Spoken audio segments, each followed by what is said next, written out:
भारत की आज़ादी के 76 साल पूरे हो गए। इस आज़ादी के लिए हमारे देश के कई स्वतंत्रता सेनानियों ने लड़ाई लड़ी और अपना बलिदान दिया। इस लड़ाई में पुरुषों ने ही नहीं बल्कि बिहार के कई महिलाओं ने भी चढ़ बढ़कर हिस्सा लिया था। कई को इतिहास की किताबों में याद रखा गया तो कुछ ऐसे भी नाम हैं जिन्हें वक्त के साथ भुला दिया गया। वैसे तो इन किताबों और कहानियों के जरिए आपने कई वीरांगनाओं के बारे में जाना होगा। हम आपको आज की इस वीडियो में बिहार के कुछ ऐसे ही वीरांगनाओं के बारे में बताने जा रहे हैं जिन्होंने जंगे आज़ादी में चढ़ बढ़कर हिस्सा लिया था, जिनकी कहानी सुन आपका सीना भी चौड़ा हो जाएगा। हर बिहारी को उन महिलाओं पर, उन वीरांगनाओं पर गर्व होता है। सबसे पहले बात विध्वंसिनी देवी की। वर्ष 1919 यह वह साल था जब विध्वंसिनी देवी जी की मुलाकात गांधी से हुई थी। इसके बाद वो कांग्रेस की अस्थायी सदस्य बनी और खुद को सामाजिक कार्यों में समर्पित कर ली। उनकी देशभक्ति ने लोगों को खूब प्रभावित किया, खासकर उस वक्त जब उन्होंने अपनी बेटियों को विदेशी सामान और शराब के बिक्री के विरोध में आंदोलन करने के लिए भेज दिया। विध्वंसिनी देवी को अंग्रेजों ने 1930 में हुए नमक आंदोलन के दौरान अन्य महिलाओं के साथ गिरफ्तार किया। इन्हें 1932 में मुजफ्फरपुर जेल में भेज दिया गया और कन्या स्वयं सेविता द को अवैध घोषित कर दिया गया। पटना में हुए आंदोलन में भी विध्वंसिनी देवी का महत्वपूर्ण योगदान रहा था। इस आंदोलन ने इतना जोर पकड़ा था कि पटना के जिलाधिकारी को उनका मुकाबला करने के लिए महिला पुलिसकर्मी की भर्ती करनी पड़ी थी। दूसरी बात प्रभावती देवी नारायण की। प्रभावती देवी नारायण का जन्म सिवान जिले के श्रीनगर क्षेत्र के वकील बृजकिशोर प्रसाद और फूल देवी के घर में हुआ था। इनका विवाह वर्ष 1920 में जयप्रकाश नारायण से हुआ जब वो सिर्फ 14 साल की थी। शादी के बाद जयप्रकाश पढ़ाई करने बाहर चले गए और प्रभावती देवी गांधी जी के आश्रम में चली गई। विदेशी सामानों के बहिष्कार के आह्वान के दौरान 1932 में प्रभावती देवी को लखनऊ से गिरफ्तार कर लिया गया। गांधी जी और राजेंद्र प्रसाद ने उन्हें बालिका स्वयं सेवकों को संगठित करने का काम सौंपा था। प्रभावती देवी ने चरखा आंदोलन में महिलाओं को शामिल करने के लिए पटना में महिला चरखा समिति की स्थापना की थी। भारत छोड़ो आंदोलन के दौरान इन्हें गिरफ्तार कर भागलपुर जेल में बंद कर दिया गया था। प्रभावती और जयप्रकाश नारायण ने मिलकर यह फैसला लिया कि जब तक भारत मुक्त नहीं होगा तब तक उन्हें कोई संतान नहीं चाहिए। इस वीडियो में अगला नाम तारकेश्वरी सिन्हा का है। नालंदा जिले के एक परिवार में वर्ष 1926 तारकेश्वरी सिन्हा का जन्म हुआ था। पटना के बांकीपुर कॉलेज में पढ़ाई करने के दौरान ही उन्हें स्टूडेंट पॉलिटिक्स में एंट्री हो गई।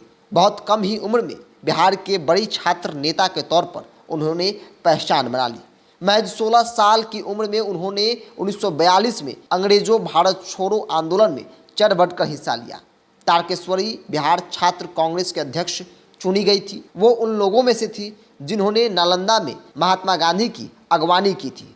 राजनीति में तारकेश्वरी की दिलचस्पी देख उनके डॉक्टर पिता चिंतित होकर उनकी शादी छपरा के जाने माने जमींदार परिवार में कर दिया। उनके पति निधिदेव सिंह तब नामचीन वकील हुआ करते थे, सरकार के मुकदमों की पैरवी किया करते थे, लेकिन ये बात तारकेश्वरी सिन्हा को नागवार गुजरी। इस वीडियो में अगला नाम राम प्यारी देवी का है। अरवल जिले की स्वतंत्रता सेनानी राम प्यारी देवी की शादी 12 मार्च 1930 को हुई। उन्होंने 30 मार्च की नमक सत्याग्रह में भाग लिया। इस दौरान उन्हें 1 साल की जेल भी हुई। राम प्यारी की लोकप्रियता का अंदाजा इससे लगाया जा सकता है कि उन्होंने अखिल भारतीय कांग्रेस कमेटी के सदस्य बनने के लिए किसान नेता सहजानंद सरस्वती को हरा दिया था और वे इस पद पर 1939 तक रहे। उन्हें उनके राजनीतिक भाषणों के कारण कई बार गिरफ्तार भी किया गया। राम प्यारी ने स्वतंत्रता संग्राम के लिए अलवर की महिलाओं की टोली तैयार की। उनका एक अपना महिलाओं का फौज हुआ करता था और उसका मकसद सिर्फ अंग्रेजों से लोहा लेना, अंग्रेजों को देश से भगाना था। इस वीडियो में अगला नाम तारा रानी श्रीवास्तव का है। सारण जिले के एक साधारण परिवार में जन्मी तारा रानी श्रीवास्तव की शादी स्वतंत्रता सेनानी फूलेलदू बाबू से हुई थी। तारा रानी के अंदर आज़ादी के लिए कुछ कर गुजरने की चाहत थी, लेकिन उस वक्त महिलाओं को लेकर काफ़ी पाबंदियाँ हुआ करती थी। बावजूद तारा रानी ने सभी पाबंदियों को किनारा करते हुए अपने गांव के आसपास की महिलाओं को संगठित करती और महात्मा गांधी के संदेशों को जन जन तक पहुंचाती थी।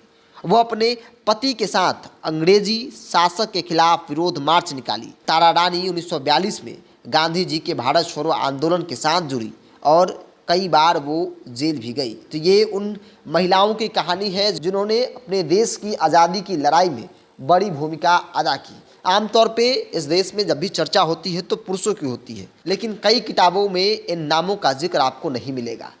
शायद ये ज़रूरी था उन महिलाओं के लिए जो ये सोचती हैं कि महिलाएं आज भी घर की चौखट और किचन तक ही सीमित हैं, लेकिन आज़ादी के वक्त यानी कि आज से 100 साल पहले भी महिलाएं अपने हक की लड़ाई के लिए लड़ा करती थी और न सिर्फ अपनी हक बल्कि देशवासियों के लिए जान न्यौछावर करने को तैयार थी, जिसमें हमने आपको 5 उदाहरण के साथ बताया कि कैसे महिलाएं लड़ सकती हैं और कर सकती हैं। खास तौर पे अगर आप में बिहारी जुनून हो तो आप कुछ भी कर सकते हैं। तो बिहारी टॉप के दर्शकों के लिए आज 15 अगस्त का स्पेशल स्टोरी कैसा लगा कमेंट कर अपनी राय को रखें। अगर आप मेरे चैनल को यूट्यूब पर देख रहे तो सब्सक्राइब कर लीजिए, फेसबुक पर देख रहे तो पेज को लाइक और फॉलो कर लीजिए।